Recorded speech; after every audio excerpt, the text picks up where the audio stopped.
Hello everyone and welcome to a new video. Sorry that I haven't posted in a while, but I was first at home for Christmas, then I got ill and then my internet didn't work, so that was a problem. But now all of that is fixed and so I'm able to produce content again. And the first video I'm uploading is a Season 9 Early Access Special, Vortiger Overview, or Black Prior as it is the proper name for the character. I want to stress that this is not a guide. Today I will cover punishes, basic mix-ups, mentality one should have when playing Black Prior, all of his tools and how to use them, and the suggested feed loadout. But this is not a guide. I only have a few dozen hours of experience in the character. I'm definitely not qualified to make a real guide yet. Also, I want to thank Ubisoft for allowing me into this early access and for letting me capture this footage. Alright, that being said, let's get right into the video. We're starting pretty simple with punishes. On a light parry you get a top heavy, which is 35 damage. On heavy parry, shield bash into 20 damage. Out of stamina throw is light into heavy for a total of 55 damage. Be careful with this one. Do not start a light from top guard. Instead, if your guard is top while guard breaking, throw it like you usually would and then perform an unlocked light into a heavy. It's the same damage, everything works properly here, you just don't have to deal with the top light whiffing on throw. On an out of stamina parry, you get side heavy into heavy for a total of 70 damage, which is Black Prior's highest damaging punish. And on the revenge activation, you just get the out of stamina throw punish, light into heavy. It's pretty simple, right? A lot of characters have somewhat convoluted punishes that you have to remember and perform correctly, but BP is not really one of those, his are very easy to remember. Next up, I want to cover his most important tools and some more or less basic uses of them. Let's start with his offense. As Black Prior, your main asset here will be your shield bash. You want to base your pressure around it as it's extremely powerful, but it does have a few drawbacks when compared to, let's say, Conqueror's shield bash. Those include very weak tracking and the fact that delaying the bash does pretty much nothing but harm you. Every one of BP's shield bash mix-ups can be dodged in one timing. Doesn't matter how much you delay it or if you dash forward into a guard break. If the opponent reacts properly to your dodge, these mix-ups will not work. Now, you might start thinking that maybe it's not so strong after all, and maybe that's why it deals 20 damage, but no, it's got some really broken aspects to it. Most importantly, it's almost unpunishable. Only very few select heroes, meaning pretty much as Raider and Conqueror, can get a punish on reaction. Some, like Warden, can get a mix-up, and some, like most dash attack characters, get trip damage. There are only two instances where you will get punished for bashing as Black Prior against the heroes who usually cannot punish it. And that's when you delay your bash and they just dodge on the normal timing, or if they read not only your bash, like you have to do against Conqueror for example, but also your dodge. In both instances, the guard break is guaranteed, but they're both relatively easy to play around by using all of BP's other tools, or simply guard breaking the opponent randomly. Okay, so now that we know how the shield bash works, it's important to quickly describe his other tools that allow the bash to hit by pressuring the opponent, making him lose focus and lower his reaction time. First of all, there is his zone, which is a pretty slow unblockable that confirms 20 damage on hit and can be followed up by both a light and a heavy on whiff. If the opponent is dodging on your dodges, like I described earlier, you can catch them by dodging forward and doing the zone. Unless they roll or react very quickly, you will be able to catch them and get your damage in. Important to note here, if you buffer a heavy after missing your zone attack, a guard break can only hit if the opponent reacted very quickly, so it's an overall relatively safe move. Secondly, there is the unblockable from Bulwark stance. You can access Bulwark and very quickly use the unblockable out of it, making it pretty much a neutral attack that you can use to throw your opponent off guard or condition them to stop dodging early. It has good tracking, it can be feinted and deals 30 damage. It can also be followed up by a finisher light or heavy. You can also use the unblockable in your chains after hitting or whiffing any of your basic attacks. This is a strong tool that, if used properly, makes it very difficult for your enemies to properly deal with your shield bash. Thirdly, you have your basic attacks. If you land a light attack, you enter a mix-up somewhat similar to Shaolin's Keystones, albeit weaker, where you can either bash, and remember this is the 500 mass Naya unpunishable bash, or do an undodgeable 40 damage heavy. The nice thing here is that while Shaolin has to guess which side his opponent will dodge in, If he's up against a steady guard hero, Black Prior gets to simply throw a top undodgeable heavy, bypassing that obstacle, making the mix-up just as threatening against steady guards as it is against assassins.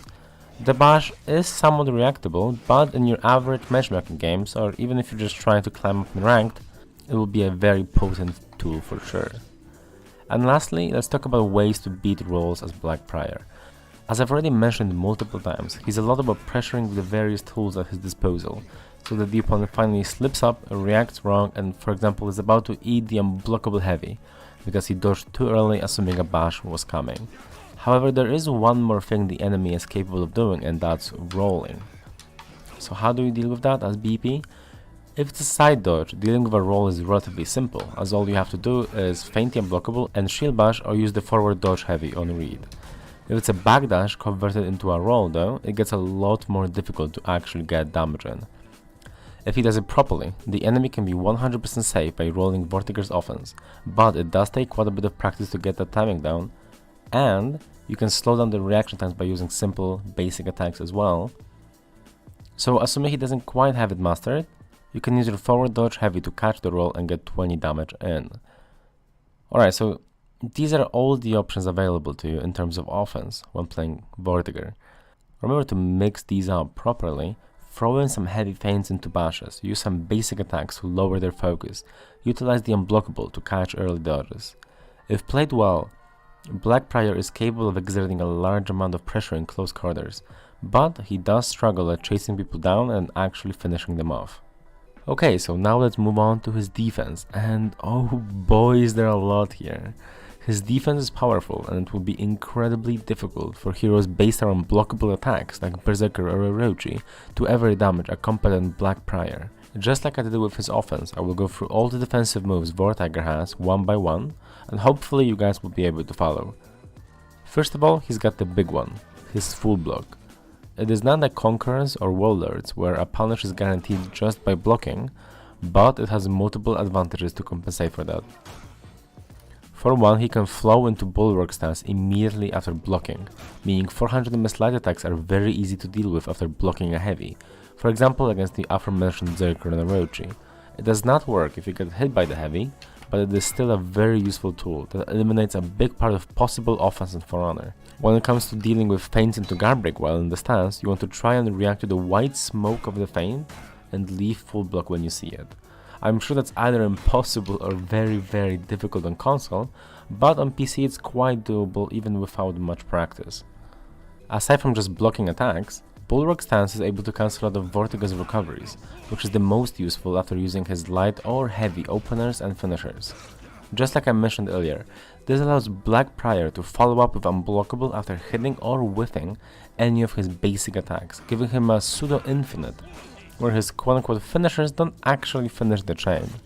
He can also of course cancel full block almost immediately into neutral or the flip, making his recoveries very low overall. So now that I mentioned the flip or Bulwark counter, as I believe that's the official name of the move, let's talk more about that. It has 100% damage reduction and hyper armor while flipping, meaning any damage you take, as long as it's not a bleed, is completely mitigated. A few notes about this move. You can flip multiple people at once, you can flip external attacks, and your teammates can get full damage heavies while the opponent is being flipped. Bulwark counter seems like a strong move so far, however it is of course vulnerable to guard break, so be careful while using it. Black Prior's full block is powerful on its own, but we're not even done here. He's got two more strong defensive tools, namely Superior Lines that guarantee 4D damage and a 0 millisecond dash block. The former is simple, shield bash is guaranteed after you land a Superior Light, but I want to focus on the latter for a bit here. Remember the 0 MS guard switch bug that rendered offensive capabilities of certain characters like Berserker useless? Well, it's kind of like that, not quite as broken, but in combination with full block, the task of dealing damage to a Black Prior is a very daunting one. The way the dash block works is it allows you to dodge and it immediately switches your guard to whatever direction you're dodging in. This means that if you see a Berserker feint a heavy into a light, you can dash on that light indicator and block it on reaction pretty easily. Or if you just get block shoved by a Lawbringer for example, you can simply react to all of his options and never worry about a thing. This, yet again, does not work if you're in hit stun or in some cases even block stun, but proper use of full block should be able to help you there. So that's his defense. Now let's move on to a segment of the video that I would like to call simply the rest. This is just going to be everything that didn't quite fit into either of the categories I used so far, or was important enough to deserve a separate place in the video. First, his out of stamina and revenge pressure. While the enemy is out of stamina or you have revenge activated, every light opener that gets blocked guarantees a shield bash. And remember all the ways to apply pressure that I talked about in this video already? Yeah, they all just get better because of now normal lights being very scary. The most consistent counterplay to this for the enemy is to let yourself get hit by the light attack, because then the bash actually is not guaranteed, and so you get to not lose your stamina, and of course it deals less damage. As Black Prior, you may face some players who will try to just dodge on prediction of you throwing a light attack, because if they succeed in predicting it, they will be able to dodge the bash, whereas otherwise even dodging the light on reaction doesn't do the trick. Against those players, simply guard breaking a lot or using your unblockable is of course going to do very well. Moving on, I want to talk about his feats. Here I don't have any footage, so I do apologize for that, but I wanted to quickly show you guys my suggested feat loader for Black Prior in 4v4. For tier 1, you pick his unique shield feat that gives a single one of your teammates on around 45 to 55, I'm not sure, health shield for 10 seconds at the cost of 25 health for yourself. For tier 2, you pick his Bulwark Stance healing feat, which heals you for 5 health every second you're in your stance. For tier 2, you pick his Bulwark Stance healing feat, which heals you for 5 health every second you're in your stance, which is extremely strong for teamfights and accumulating revenge, and synergizes well with his tier 1. For tier 3, you should go for Tough as Nails, as it gives you 35 additional health, which, again, synergizes very well with the other feats. It makes him go up to a very commendable 165 health. And finally, for tier 4, I suggest picking Morale Booster because of how powerful the global damage boost really is. It's a very strong support feat. And now, to kind of finish off this video, I will just talk about what I think about Black Prior and what I think should be done to him. I believe he's overall very well designed actually, built around pressuring your opponent with multiple different offensive tools that on their own would not be that powerful, but work very well in unison. However, the execution of the concept leaves a little to be desired. The shield bash is far too strong, both in terms of damage and recovery, while at the same time things like the heavy soft feint into bash, which I didn't even cover in this video, or the forward dodge heavy don't really do anything, they don't add on to the pressure. One of Vortiger's biggest weaknesses is that he cannot chase anyone down, he's got pitiful range. And it's alright of course for a character to have weaknesses, you have to have some, but I believe his power should be shifted away from the shield bash slightly more towards his chase potential, like allowing him to chain after the soft feint bash and lowering its recovery, or extending the range on his forward dash heavy. I do overall think the character is going to be a positive addition to For Honor, but it's just a shame that he's seemingly not been tested properly, so things like his shield bash or his out of stamina pressure somehow slipped through the cracks and made it into the live game. Alright, that's gonna be about it for today. Thank you guys so much for watching the video. If you enjoyed it, make sure to leave a like and subscribe. I'll be making a lot more content the next few weeks, so be on the lookout for that. And if you'd like to hear more thoughts and opinions about Season 9 of For Honor, I will be hosting a podcast today, the 29th of January at 6 PM ET on twitch.tv/Alernakin. The guests will be ZeroCrack, Setback, who was flown out to Montreal for Season 9 reveal, and Ravelord Servant, who is a high-level competitive player. Everyone in the podcast has played the new content, so I hope you guys will be interested in our opinions and actually come by the stream. Thanks a lot again, and see you guys next time.